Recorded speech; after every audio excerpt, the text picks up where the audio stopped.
All right, welcome back, Chelsea fans, to another episode of the London is Blue podcast. This is a Matt Law special, so that means I'm joined by the one and only Matt Law. How are we doing, Matt? Yeah, good. We're just saying it already feels like a long time ago since we were together in the flesh, as it were. Yeah, that's true. We did our live show at Classic Football Shirts now a good 20 plus days ago. And just Yeah, feels like longer. I don't know and why. yeah, well, I mean, you missed us obviously, and that's really great for us. Um, but look, I mean, in that time, it's been a very, very up and down ride for Chelsea Football Club. We recorded 2 days before Chelsea beat Tottenham at home in a really emotional victory. We were there for that one. A couple of very dodgy results kind of come after that. A lot of pressure being heaped on everyone within the hierarchy of Chelsea Football Club. And then, the result last Thursday, which was a loss to Legia Warsaw at home, of all places, and a comeback victory against Fulham, which I think even the most hardened Chelsea fan will admit probably wasn't on their bingo card at that moment. Just give your thoughts of the last like 3 weeks. Let's call it 3 weeks, where there's been this like huge up and down occurrence, Matt. Like how you are starting to feel about this team heading into the final stretch. Yeah, look, they've just about kept it alive for themselves. I mean, I spoke at Classic Football Shirts. Tottenham was an absolute must-win, and they did that. And you thought after that they'd gained some momentum, and it actually went the other way. I mean, we're going over old ground a little bit here, but obviously Enzo took away some of that momentum with his team selection at Brentford, which I'm still confused by. Um, then the Ipswich game is what it is. Not good, but didn't lose, crucially.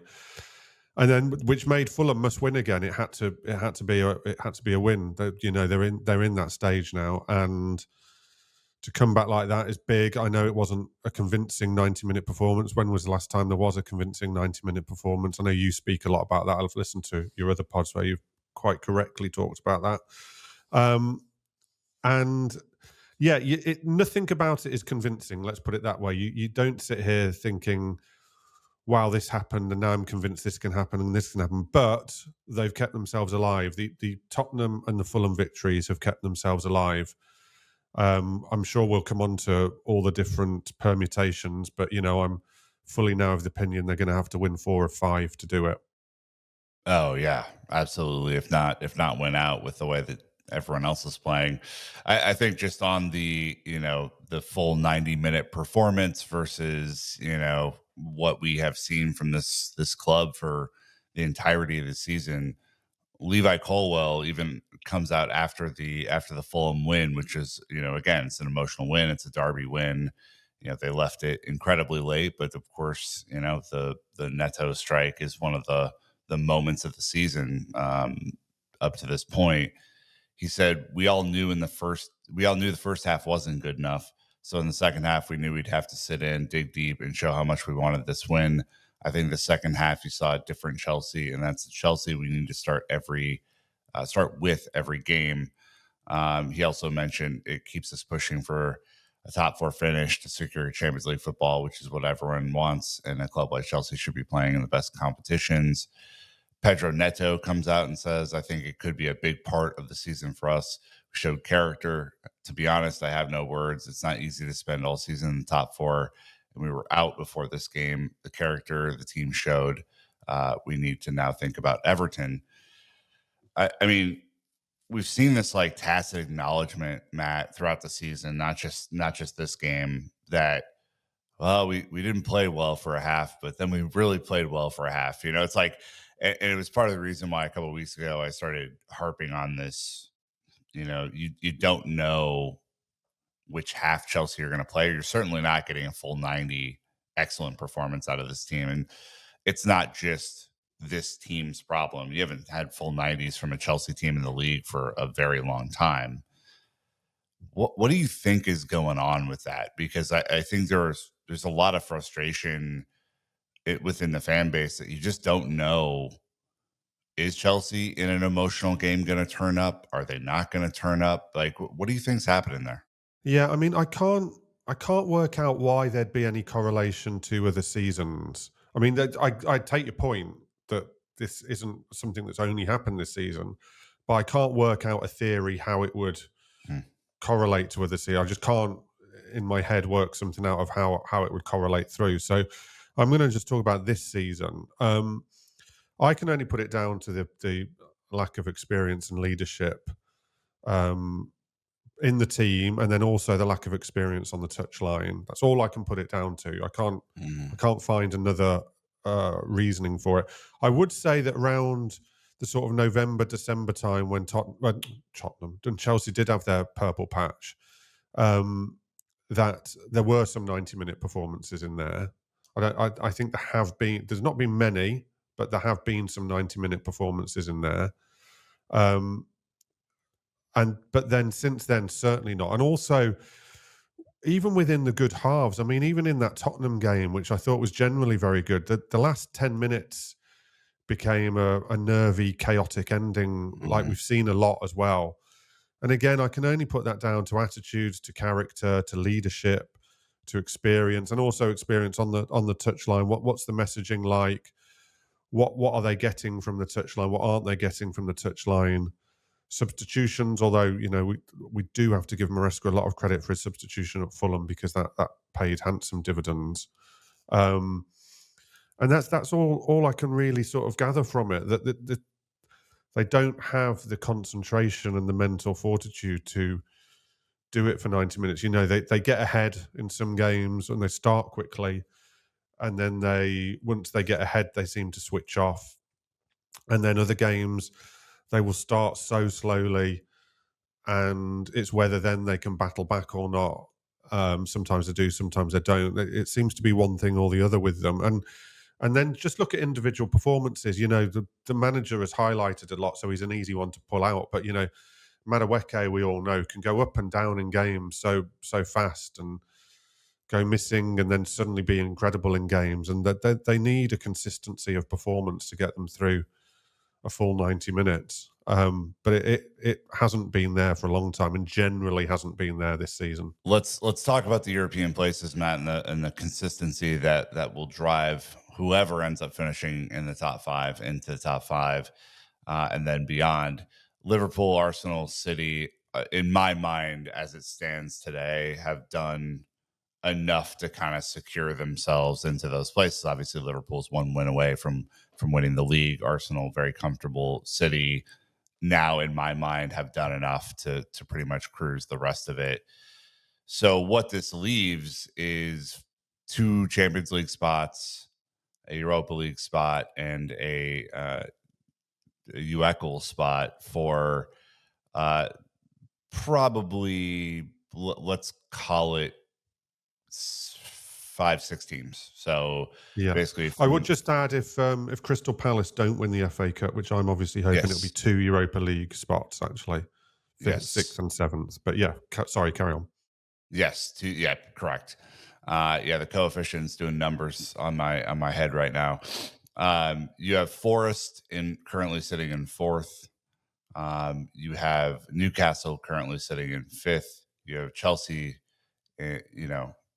currently sitting in sixth, and you have Villa, who has been on an absolute tear, sitting in seventh. Bournemouth sitting in eighth, and Fulham sitting in ninth. So you have quite a bit of in terms of within striking distance teams. Some of those teams, like Villa and Newcastle, have been on the ascent. Some of those teams, like Forest and Chelsea, have not in recent times. Maybe gone on a little bit of a slide, maybe dropped points.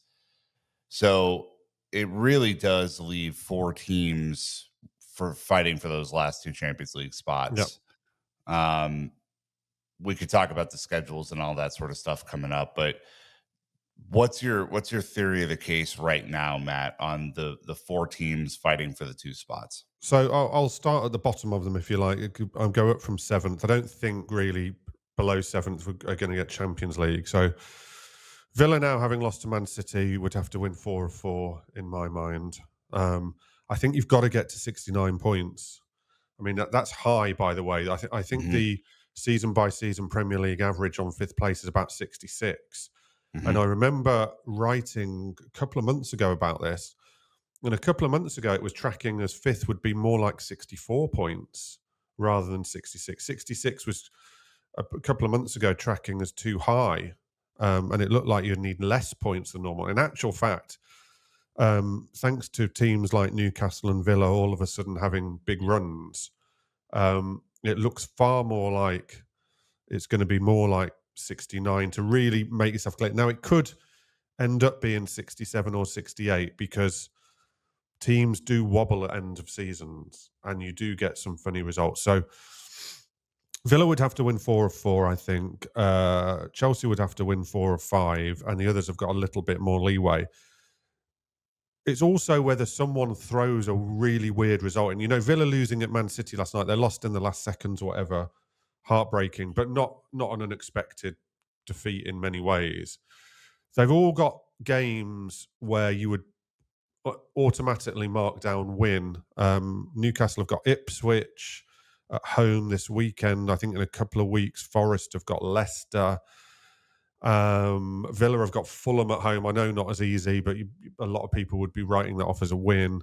And Yep. Chelsea, I think probably theirs is Everton at home this weekend, even though that's tough. But I think a lot of people would be saying that's a win.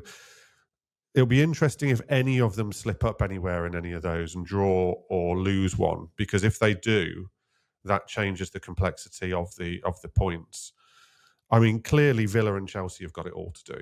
Let's that is obvious. They don't have the points in the bag of the other two, and they both have hard run-ins. Chelsea's arguably one of the hardest, but I could go through why that might not be quite the case, as it were, in a minute. Newcastle after Ipswich have a hard run in, and I watched Newcastle obviously very closely against Villa at the weekend, and they look to me like a team who are blowing.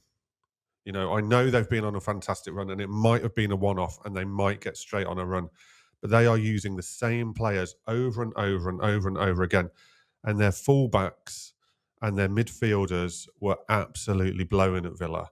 Can they go again? That's going to be a big thing for them after that Ipswich game, and that's probably what the others will all hold out hope of. I was at Tottenham versus Forest. Every time I watch Forest, I look at them and think this is unsustainable. Tottenham had 22 shots on goal to Forest 4, and we can laugh and say, "Oh, isn't it Spursy that they did this?" But that's the sort of Forest model. And in the second half, Forest looked absolutely cooked. I mean, they were a bit like Newcastle did. And I just again look at them and just think, can they really keep this going? And yet they probably only need 3 wins out of 5 to Hmm. be sure.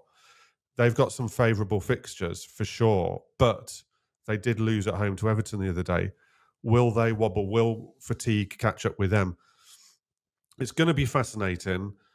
I suspect one of those 4 teams will fall over the line, whether it be Forest or Newcastle. And I think one of the other 4 teams will put a huge run together. Whether it's Villa 4 out of 4, whether it's Chelsea 4 out of 5, or even 5 out of 5, whether it's Forest or Newcastle, end up one of them puts a huge run together. I think one will fall over the line, and I just think out of the 4, one of them will put a huge run together, and that's how it's going to end up getting decided. Well, let's go through and do the old predictomatic So, 5,000 here. so Let's do it. go on. What do you I want me was to just predict? gonna I was just gonna go through the schedules for each one, and we can kind of predict what we think will happen in each fixture, and kind of where that nets out that particular team in the final running. So let's look Okay. at Forest. Forest first on 60 points, right? They've Yeah. already done a lot of the hard yards.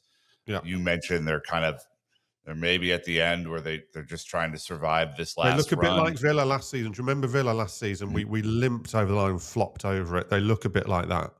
Yep. So they have Brentford home, Yeah. Palace Tough. away, Leicester Tough. home, West Ham away, Chelsea home. I think they, for my money, have the easiest I fixture hear what you're run in. saying, but Brentford are good on the road, Brentford are physical, and I just don't see a team in Brentford who are going to get on the beach. I saw them at Arsenal a week or two ago when they drew at Arsenal. When they went one down, there was no real reason for them to fight, but they're an annoying team. They're a physical team. They will, interestingly, against Forest, be happy to drop deep, which Forest don't like. That's actually what Forest don't like playing against. I can see Brentford getting a draw at Forest. Um, Palace away is tough to predict because we don't know what Palace will be like after the FA Cup semi-final. But again, a lot of pace on the break for Palace. They play three at the back. They're happy to defend deep. I see another draw at Palace. That's 2 points. I see a Okay. win at Leicester. Yeah. I see a win at West Ham. Yep. And then what a final day. Um, and I don't know what I see on that last day. It could be anything. And it will depend a bit where Chelsea are. I find that last day really hard to predict. And I just don't know how to predict it. But the We'll thing we'll is, we'll wait Chelsea till might play. Let's go through the others, and then I'll yeah. predict at the end. Chelsea might play into their hand slightly with the way they play, but the others, I see wins against Leicester and West Ham, and I don't think they'll win against Brentford and Palace. So that puts them on 68. Yeah, Just as exactly. as we're Yeah, keeping track, and then the Chelsea result we'll obviously talk about yeah. last as we get into Chelsea. All right, so you mentioned Newcastle. They have Ipswich home, which I think win. You got to say win. You got to Yeah. say win. Come on. But just that funny little feeling of after they've been done by Villa and after they look like they're blowing. There'll be a lot of pressure on them because that's the must win. That's the one the fans all just turn up expecting them to blow them away and win. There'll be pressure on them. I think they will win, but it's a funny, horrible little game at this stage of the season in a way, as Chelsea found out a couple Yeah. of weeks ago. Yeah. Don't need to remind me. Brighton away. Yeah, Brighton away. You never know what Brighton you're getting. Brighton games are so difficult to predict. Mhm. They've gone off the boil slightly, but I'm going to say draw. I'm going to say draw on that one. Really? Yeah. Okay. Chelsea at home? I fancy them to beat Chelsea at home. Of I've got to course be they do. honest. Yeah. Yes. Arsenal away. League will be done by that point. I know the league will be done, but do we know where that sits within? Is that the last game of the season or not? No. Second to last. Second to So it's last. not. We're not at the stage where Arsenal are resting everyone for the Champions League final potentially, or the Oh, semi-final because it's after the semi-final. I'm going to go defeat at Arsenal. I'm going to go defeat. wow. Okay. And then they finish with Everton at home. Win. All right. So that is 3 wins, 1 draw. So that's 10 points for them. That puts them on 69 points. Okay. So I think they've probably got there on I 69. it would Yeah. appear that way. Yeah. All right, let's do your Villa, and then we'll finish up with Chelsea really quick. Sorry to bore everyone with schedule talk, but you know what? This is fun for me. All right, so you guys obviously just lost at Yeah. City. So I'm just marking that down as a loss. Fulham at home. I think we'll beat Fulham at home because we've got Yes, to, and it will be agreed. bouncing. We then go to Bournemouth, don't we? I Correct. don't. I don't like that game. I'm going. We might even lose it. I'm going defeat. No, come on. Really? I don't like Bournemouth away. Uh, Bournemouth away scares me. I know they're not in great form. That's probably the fan in me talking. yeah, no. I look. I think you're a minimum draw. I think you might get the win in Okay, that let's say game. draw. Let's say draw. Yeah, I'm going win, draw. yeah, yeah. I'm Spurs going home. Come on. going win versus Spurs, Yeah, and then and I'm United away. going defeat. At United? You look at Villa's history books at Old Trafford. Man United could have lost 200 games on the trot and they'll beat Villa at Old Trafford because something weird will happen. We have got the worst record at Old Trafford ever. Oh man. And I I'm not look. letting you talk me out of that, by the All right, way. all right, That's based okay. on historical fact. All right, all right. Fair enough. Chelsea, the So hardest of the, I've got Villa on 7 points there. So we're out of it. 64 I've got us so on you're at then. 64. Yep. Yep. Chelsea on paper, the hardest run in. I think clear to Can I say. just well, I'll explain why Okay. I agree and disagree on that as we go along. Everton home. Everton at home win, Tarkovsky's out, that's massive. He did his hammy last week. I think that gets them over the line. Bro, you can't play. He's been playing up front. Everton will be resolute and dogged, but win. Liverpool home. Now, this is what I'm coming on to.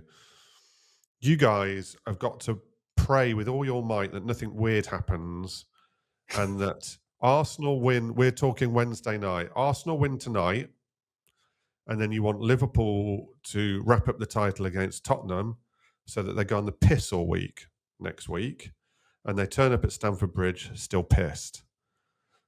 Yeah. Then, and I'm Yeah. going to predict in that scenario a Chelsea win. Whoa, really? I Uh, just think you could play them at the best. They've not been incredible for a little while now. I think the fear factor has gone a little bit around them. And when if they win the league on Sunday, they will celebrate at least until Wednesday. They won't be even in at training until Thursday, I would imagine. That gives Chelsea the best conditions to try and play this Liverpool team. I'm going Chelsea win. I'm going a big Chelsea win. I'm going to overrule you and put draw there. I do not see Do you that like my happening. theory? Do you like I my piss It theory? is the only theory in which it could work. Let's just put it that way, because it's not like we've been good either, you know. All right, Newcastle away. This is the big Defeat. one. You already had Defeat. that as Yeah. defeat. Yep. So that's a loss. United at home. You've got to beat them. You've got to beat Have United at to. home. I know Chelsea fans will scream at me the same reasons as Old Trafford that United have got quite a good record against Chelsea, but you beat them at home. And also, I can't think off the top of my head, but you probably want them into the Europa final to help that a little bit because it will clutter up their fixture list a little bit around that game. And then the penultimate game of the season might come down to the last day, away at Forest. What's the So result? what points have I got you on so far? So I've you got you on have 7. So 7. because I overruled you on the Oh, draw because you've against. overruled me. Otherwise, I've already got you on the 9, have I? I've got you on the 9. Yep. I mean, if you go to Forest having to win to get into the Champions League, do I think you'll do it? This is what it's come down to, I think, because we've got Newcastle in there, we've got Villa out, and we basically got to the stage of we're saying Chelsea go to Forest on the last day of the season and they have to win to get in the Champions League. Can they do it? Yes. They will win. Think so, huh? I've backed Chelsea to finish top 5 all season, so I feel like I have to a little bit stick to that. Okay. I mean, look, to me, it screams spirited draw, but that is what it is.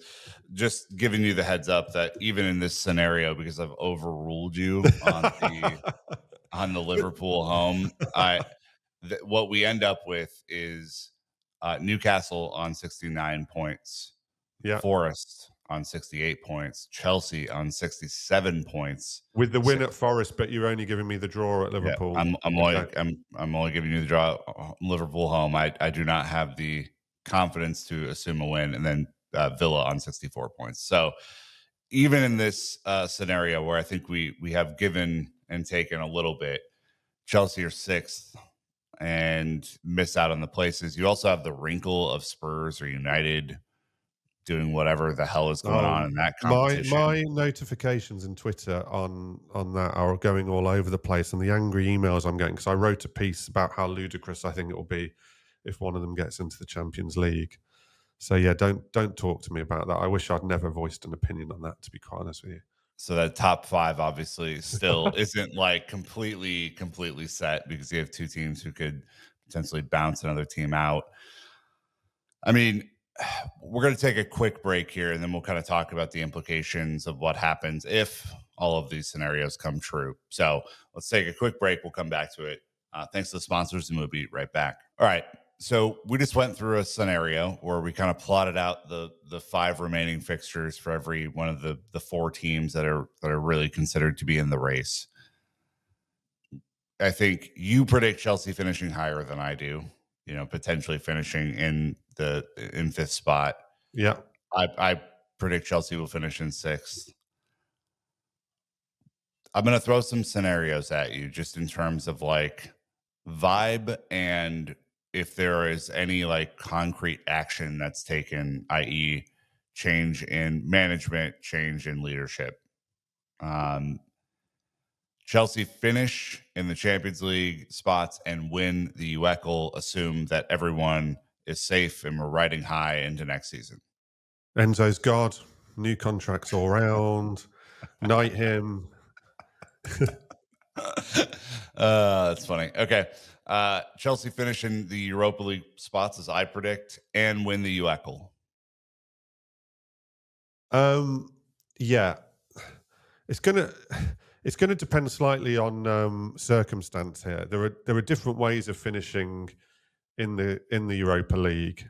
Um, Obviously, there's a way they do it and do it almost quite well, which would probably be on the Mhm. scenario we've spoken about. There is a way they actually still finish in the Europa League and yet flunk the last four games. And I look, I don't hear any of the noises that I was hearing last season around Pochettino. I've had nothing to suggest at this stage that finishing sixth will somehow make someone somewhere press a button and everything changes and let's rip everything up. That's not to say it can't, because I'm always wary that coaches are safe until they're not safe and nothing's Mhm. changing until everything's changing. But usually you would start to hear, what I would say is usually you'd start to hear the little telltale noises or the little telltale things around when people just start talking about things that suddenly imprint themselves on your brain or say something. And I don't hear any of that at the moment. So in that scenario, I'm going to go that the manager would be okay. It would be seen as a disappointment, but not a disaster. And they would carefully look at where they feel they didn't quite reach their targets and how they can try and make that better for next season. Chelsea finish in the Europa League spots and lose the Hang UECL. on, you have missed one. Chelsea finish in the Champions League spots and get knocked out the UECL too. Oh, that is true. Yeah. No one gives a shit. Everyone still celebrates. No one gives a shit. Let's face it. What a sad state of affairs that is. All right. So Chelsea finish in the Europa League spots. You lose the UECL. Yeah, that's bad. That's embarrassing, and that is bad. I I still can't predict that anything's going to make someone press a button because I haven't actually heard it. So I don't want to just like Mhm. wildly predict off the top of my head that someone's going to get sacked because of something. But that would be an embarrassment. And I think the double blow of that would call for people to say it's been a bad season, to be honest with you. I think if they finish in the Europa League and win a trophy, it won't have been a brilliant season, but it won't have been a disaster either. Mhm. They will have I agree. gone up one European competition and they will have won a trophy. People can have their opinions on the trophy, but still, it's something. Yep. If they don't win the UECL and they finish in the Europa League, that's a disappointing to bad season. Actually, it's worse than disappointing. It's a bad season, and I think there'd have to be some serious conversations about why that happened. But I'm like I say, I'm not going to just make a wild prediction that someone gets sacked without any actual Oh, information on the back of worst case scenario, we finish it. in the UECL spots again. Let's pretend that everything goes very very poorly and I mean, no they'd reform. potentially they probably would have to finish eighth for that to happen, which is almost mathematically impossible. Almost, but not quite. They'd have to lose And rather than and winning they, 4 or 5, they'd have to probably lose 4 or 5 or 5 or 5. and I think the nightmare of losing the competition that you're now in again next year, that's pretty brutal, Yeah, right? look, I mean, that I mean, this is the mad doomsday scenario, which the Opta supercomputer will have you down as a zero point 0.5 chance. So I'm willing to say in that zero point 0.5 chance that I think the manager would at that point become vulnerable because I think he'd have had to have lost virtually every single game in, which yeah. would be quite something. Um, just talking about like let's look on the sunnier side, right? Let's pretend that Chelsea do what you think that they can do and what I think they likely won't do, which is finish in the Champions League spots. No silliness from United or Tottenham winning the Europa League. Like it's a straight up and I down. don't. By the way, I don't think United or Tottenham. In fact, I know that United or Tottenham winning the Europa League doesn't count on there would be a sixth place in the Champions League. Oh, okay, okay, okay. Yeah, Yep. it's madness in a way. We could end up with however many clubs in Europe next. You can end up with like 10 clubs in Europe or something, but there would actually be 6 clubs in the With Champions League. So Palace winning the FA yeah, Cup too. Yep. you don't need to worry about a reverse of when Chelsea won the Champions League and knocked Okay. Tottenham out of it. Um, Chelsea do the job, finish in the Champions League spots, win the UECL trophy. A trophy for a young team can be a game changer, as we Oh yeah, know. It's like winning something, yeah. even if it's not the most prestigious of honors. To do it is an achievement. To finish in the top five is an achievement, given how young and inexperienced the manager and the team are. Do Chelsea do big business in this scenario to go? Because we just heard rumors over the last couple of weeks of the age is not necessarily the concern anymore. Chelsea were seriously trying to go after a Mm. quite experienced Virgil van Dijk, according to some sources. Like, Yeah. does Chelsea Have go we after have we seen the the offer? Have big? we seen the written offer for Virgil van Dijk? Nope. No. But let's pretend. Let's pretend that that is true. Let's pretend that Chelsea might have a bit of a shift in policy. Yeah. Do you think that they go after the big name striker, the big name goalkeeper, the big name center back to Well, give this team a chance next year? my point on this, right, is that there's obviously been. I haven't had this told to me. I'll be honest with you. Doesn't mean it's not right. If it is correct that they will look at some more experienced players to make an immediate impact and are prepared to potentially break some of their structure for certain players, then one, if they want a striker this summer, which they do, they have to uh, pay the release clause on Harry Kane and see if he'll join them. Otherwise, they're not serious. Because Harry Kane has a release clause that everybody knows about for about £60 million in the summer. If you're serious that you will break your wage structure and try and sign a high impact, high experience player who can take you to another level at that immediate moment, you meet the clause and you say to Harry, your decision. He might say no because of his Tottenham links and whatnot, or because he wants to carry on at Bayern Munich. But that's what you do. Otherwise, it's bullshit. It's bullshit otherwise. So you do that. If he says no, because he wants to stay at Bayern or he wants to play at Tottenham, you then go to Aston Villa and you pick up the phone and you offer 45 million for Ollie Watkins, which will sign you Ollie Watkins in the summer. He's got plus 15 goals and assists every single Premier League season for the last 3 seasons. He's 29, but he would fit into Maresca's system perfectly. He would be a guarantee of that many goals and assists in the Premier League because his record says so. He has experience now of playing in the Champions League and he has experience of playing in his country. Again, if you don't do that, this whole thing about we would do experience is bullshit because they're the first 2 things you would do. They're desperate for a striker. I think Watkins has a very good chance he'll leave Villa and like Kane has the clause. If you can't get them both, fine. But don't be saying or don't allow that briefing to be out there and then don't bid for any of those players and just go and bid for Ekatike at Eintracht Frankfurt or Delap at Ipswich. Delap at Ipswich might be a wonderful player, but there's absolutely no guarantee whatsoever with him. He hasn't got any proper pedigree behind him. The other one I'll add actually on to what Watkins and Kane is Osimhen, Yep. which, Yep. obviously historically, just go and do Osimhen. So, bang. Like incredibly gettable. Incredibly All gettable. incredibly gettable Osimhen. Watkins incredibly gettable. Yep. Kane has the clause. It's just whether Kane would do it. Probably not. But you'd ask the question if you were serious. As much as you'd have, for instance, again, if the Van Dijk thing's true, there's as much chance as Harry Kane signing for Chelsea as there would have been Virgil van Dijk, because I don't think Virgil van Dijk was signing for Chelsea, quite frankly. Of course, no. Of course not. I think the interest from from fans. I don't think anyone in their right mind believed that he was ever really leaving Liverpool. If he did leave the Liverpool, go to Germany or one of the other spots. Like there's no chance he's coming to Chelsea after a long history at Yeah. Liverpool.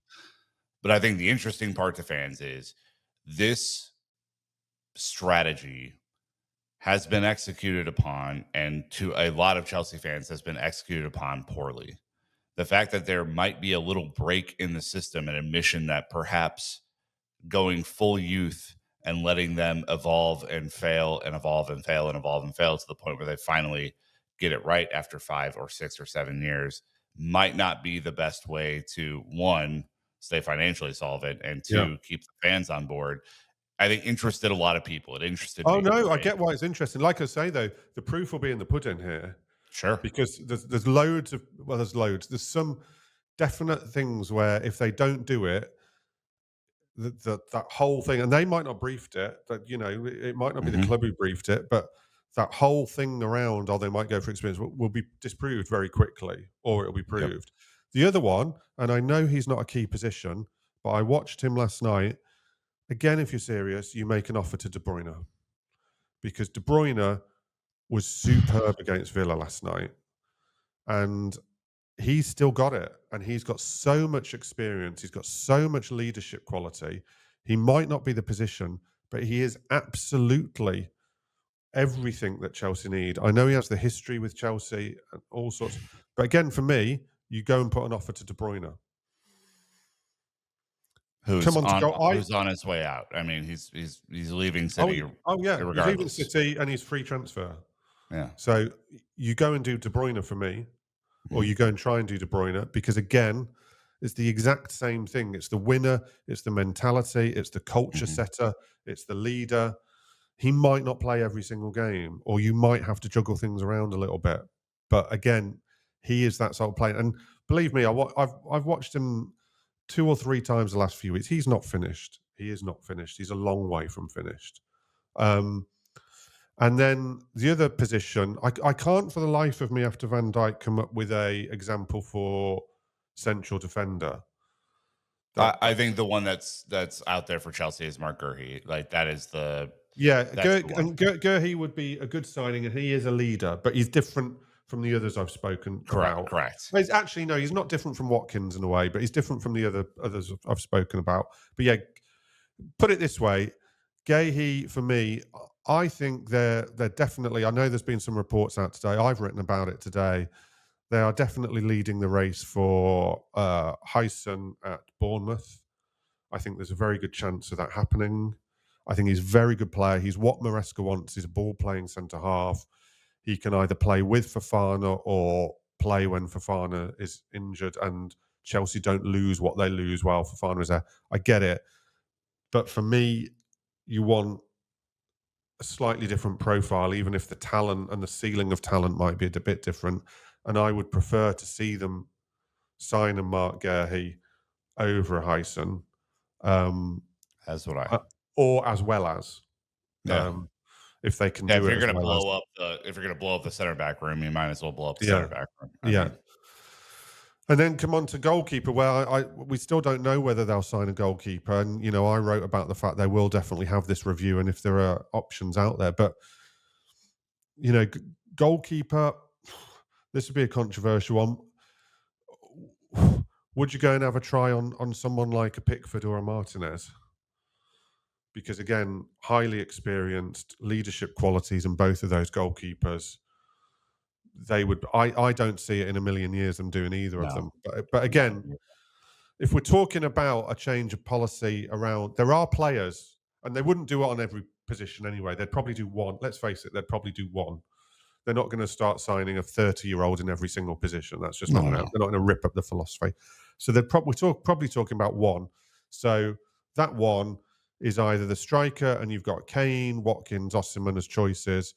You could do a De Bruyne in a position where you weren't necessarily looking to change in, but I do think he'd give you so much.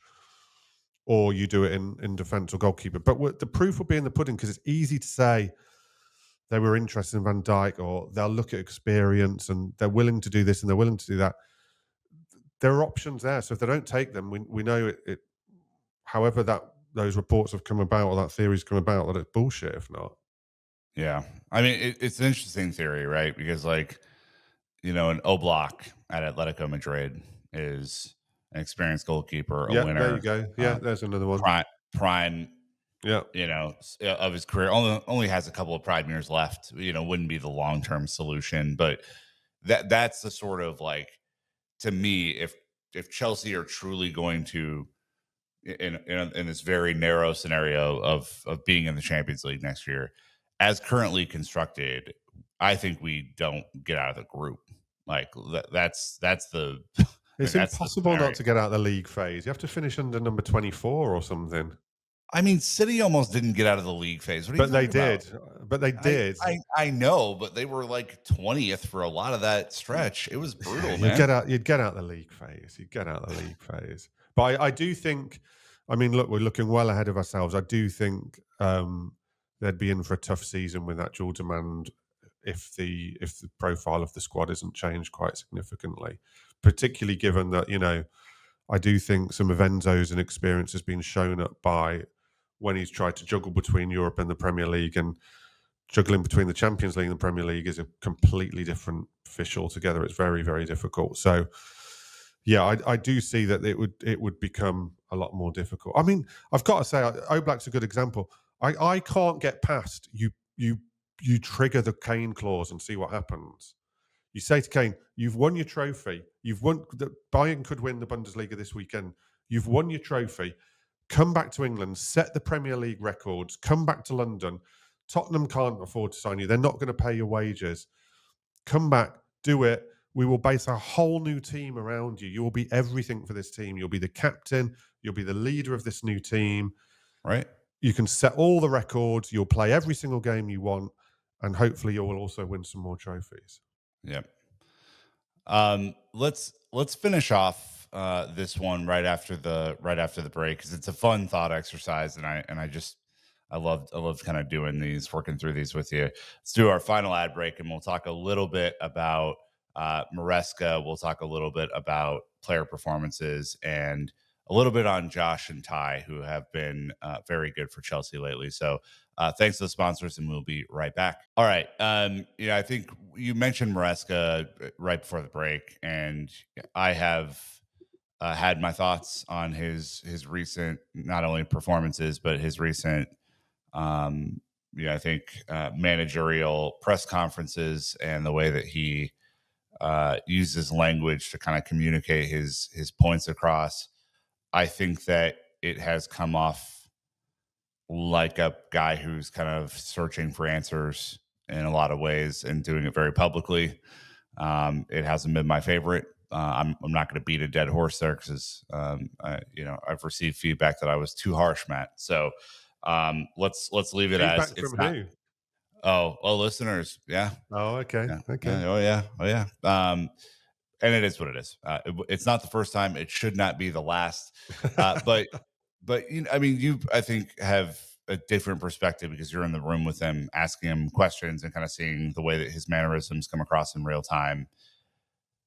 What is your theory of the case with what's going on with him right now? Is this a guy who is a little over his skis and just doesn't know how to react in these kind of pressure moments, or is this a guy who has the confidence of the board, has the confidence of the owners and the directors, and just doesn't give a shit what anyone thinks?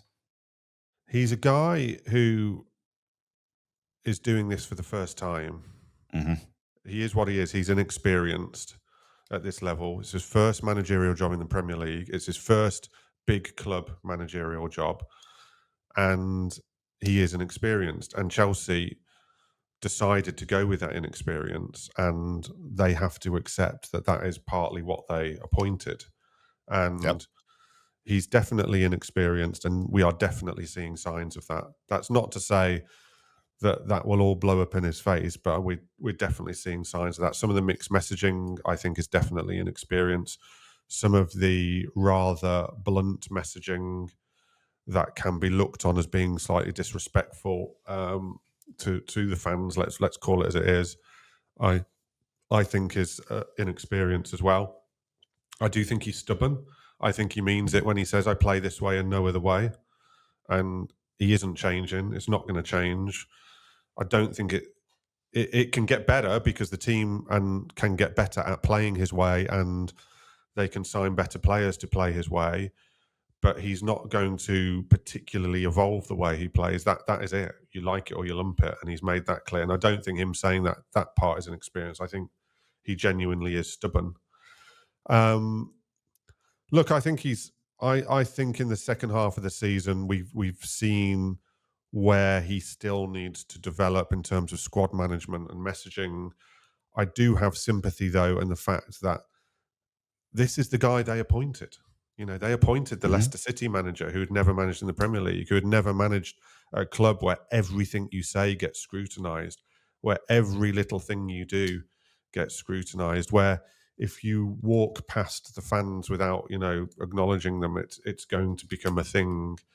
Everything gets scrutinised, and he hasn't had that before, and that's not his fault. That's what the club decided they were taking on, and that's partly why I'm not sure it's the same with him and Pochettino. It's not the same rules apply because Pochettino was the guy with a lot of Premier League experience, with trophy winning experience at Mhm. PSG, with managing big players experience. I think that's why he was being judged against different standards to what Maresca's being judged, and why the club have to and will, whatever happens, take into account that some of the shortcomings of the season will be because of their decision of the profile of their appointment, and they have to accept that. That's where we are with him. I do worry about him getting himself into a sorry situation. Mhm. That if he is too stubborn and digs his heels in too much, particularly with the fans, it just could become irreversible. No matter how well he does. I mean, there was a period where it didn't actually matter how well he did or what results he got. It had become irreversible. The relationship was too far gone with the fans. He was never going to budge for them. They were never going to budge for him. I didn't like the stuff on social media of people shouting wanker at Maresca at half time. I get frustration, I get anger, Yeah. but that's too much, and it's half time at a game they're still in a game in, that is too much. But I also do get frustration with him. I do get that the fans don't like being told that results are to do with them and stuff like that, and he shouldn't be saying stuff like that. So I do fear that if they don't finish the season well, that the relationship could almost become irreversible, and then that just becomes really difficult at that point. But yeah, I'm sympathetic on one hand, and on another hand, I think he's dug a bit of a hole for himself. Our good friend Naz brought up that Maresca's points per game are sitting just above Frank Lampard's right now, just in terms of like how you want to categorize Yeah, things. I mean that's you can make these stats say anything. That's a good stat, and there are different stats. I mean, I noted down before we came on one to throw at you, which you could just write off as being completely pointless, or could end up being part of what people judge him on at the end of the season. Sure. Last season, Chelsea finished with 63 points. They're currently on 57. Yep. They might finish with more. Hopefully, they don't finish with less because that will have been pretty awful. And then we talk about progress. So, where does progress lie in that? Well, they finished last season 26 points behind second placed Arsenal. Today, they stand 9 points behind second placed Arsenal. So, are the rest falling back to them? Have they made progress on the rest? It's a debate. How And many points did second place Arsenal get in the league last year, though? no, exactly. I mean, this is what we come on to, and they're 21 points behind Liverpool, and they were 28 behind City, but City got 90 plus points and whatnot. But you can make the kind of numbers and the stats kind of say anything because I could sit here and try and make that stat very positive for Maresca. I'm not going to bother because I don't really think it's a realistic thing to get involved in. But It's that's just why picking out numbers and picking out certain stats, I think, is difficult to hold him to. At the end of the day, for me, if he gets them in the Champions League and he wins a trophy, that's definite progress, and he's definitely had a very good, albeit with a lot of bumps along the way, season overall. Because that is a good achievement in his first season at Chelsea. I don't care what anyone says. if he finishes Europa but only just misses out and wins the trophy, I think you can start debating where the progress is and where the improvement needs to be. Anything else prompts a bigger debate. I still find it hard to start judging him before we know where they finish this season. Because had you have spoken to me in December, and we did speak a lot in December, I was thinking he's doing a fantastic job, to be quite honest with you.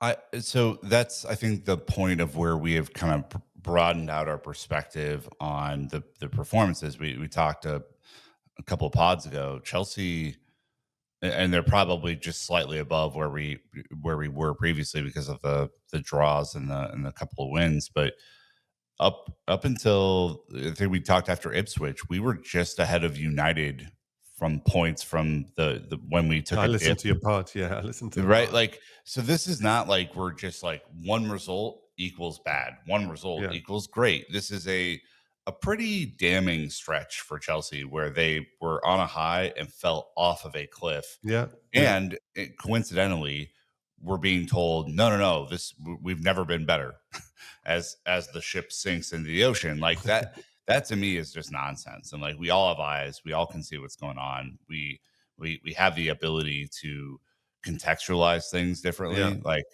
it's all okay, but you, I think the umbrage I take with him is that to me it feels his comments feel disingenuous at the best of times, and at the worst of times they just feel like gaslighting, Yeah, and it's not a good experience as a fan. no, I get that, and I do think his messaging comes across as an experience. My other slight fear with him, and I hope it doesn't be borne out because I hate this with managers, is what is your philosophy for and what is your stubbornness for? Is Mm, it for the betterment of the club and the betterment of the team, or is it just to prove yourself right? If you get into a situation where the coach really isn't managing for the fans or for the club, he's managing for himself to try and mhm, prove that he is some sort of genius, then always think you're in a world of trouble. And I did that thing on 2004-05 a couple of weeks ago, and when I spoke to Jose about 2004-05, I had about 45 minutes with him, and it was so clear that everything he did in that first spell was about simply giving Chelsea what they wanted. They desired trophies. They hadn't won the league for 50 years. They had got to a certain level, obviously, in the Abramovich era with Ranieri, and they needed to win trophies. That's what they needed to do. And they needed to overhaul Wenger and Ferguson at United and Arsenal. No one else managed to do it, and he found a way of doing it. And it was all about delivering what the club needed and what the fans wanted. right. At times, at times, this can look, and it doesn't mean it is the case, but this can look that it is a man ignoring what the club need and what the fans want in search of proving himself right. And I don't like that. And I hope it isn't that. I just hope it can look like that because that would be bad. Well, yeah.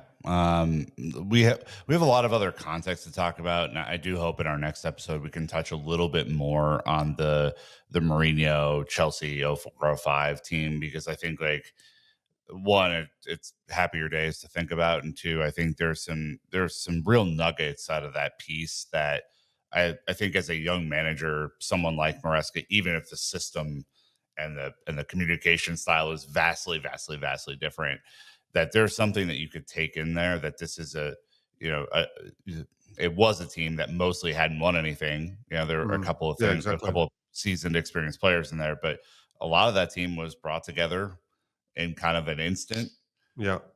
didn't have a huge amount of trophy winning experience, and then gelled in a way to get it done. And that is I think I want to break that article down with you more when we have a Yeah, little bit more time. we'll do a proper Yeah. one. The only other thing I was going to touch on from the article is when we talk about winning the UECL, and it is, Yeah. there is a funny aspect to the UECL and winning it.